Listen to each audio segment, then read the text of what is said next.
Mashambulizi makali yameendelea baina ya Irani na Israeli, huku rais wa Marekani Donald Trump akisema kiongozi wa Irani Ayatollah Al-Khamenei yupo salama.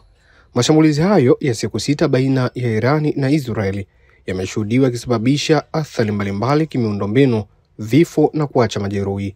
Siku ya leo imeripotiwa kuwa kiongozi mkuu wa Irani Ayatollah Al-Khamenei amesema kwamba nchi yake itaendelea kujibu mashambulizi ya Israeli na kamwe haitafanya mazungumzo na nchi hiyo.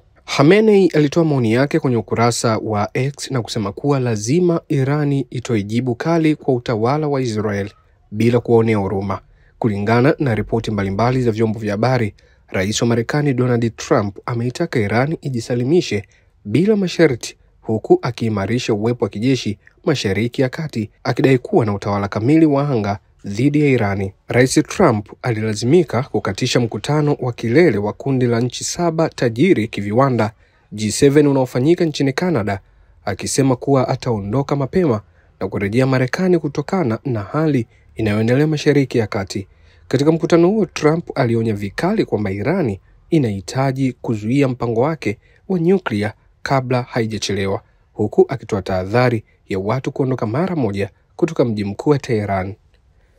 Wakati wa picha pamoja jana jioni na viongozi wengine wa G7, Trump alinukuliwa akisema ni muhimu kwake kurejea haraka jijini Washington. Hivyo inamaanisha kuwa Trump hatoshiriki mikutano ya leo ambayo itajadili vita vinavyoendelea nchini Ukraine na masuala ya kibiashara ya kimataifa.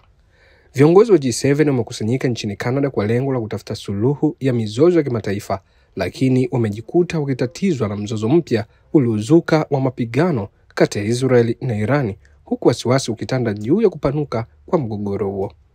Israeli ilianzisha wimbi la mashambulizi yaliyohusisha zaidi ya ndege 50 kwenye vituo vya Irani vya kuuzia na kutengenezea makombora usiku kucha, kulingana na jeshi mapema Jumatano, huku Irani wenyewe ikiripotiwa kurusha makombora ya ballistic kuelekea Israeli. Mamlaka ya Israeli imesema takriban zaidi ya watu 800 wamejeruhiwa na zaidi ya watu 3800 wamehamishwa kutoka kwenye nyumba zao katika mashambulizi ya makombora ya Irani, huku Irani ikisema takriban watu 224 wameuawa na zaidi ya 1000 wamejeruhiwa katika shambulio la Israeli. Hizi ni ripoti za kimataifa. Mimi naitwa Mika Naba.